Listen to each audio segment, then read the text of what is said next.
Основными направлениями работы социального педагога остается планирование мер по социально-педагогической поддержке обучающихся в процессе социализации.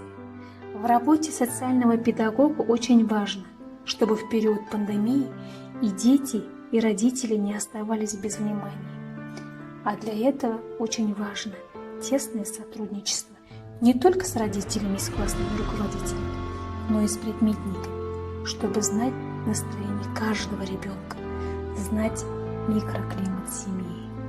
Во время карантина многие семьи нуждались как в психологической, так и в материальной поддержке.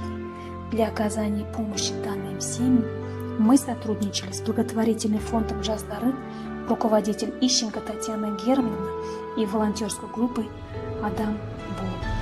В результате проделанной работы была выявлена семья, у которой не только не было доступа к интернету, также они нуждались в оформлении социальной помощи от государства. Благодаря своевременной помощи семья получила все необходимое. Очень важно, чтобы родители, находясь большую часть времени дома, не давали волю дурному характеру. Необходимо поддерживать добрые, теплые отношения в семье.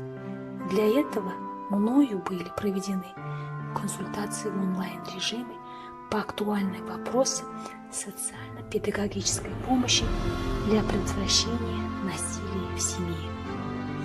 Никому не секрет, что именно добро спасет мир, и поэтому вместе с учащимися 6-8 классов был организован челлендж «Дорогой добра». Поэтому работа социального педагога очень важна и необходима в любых условиях, но особенно в условиях самоизоляции семьи.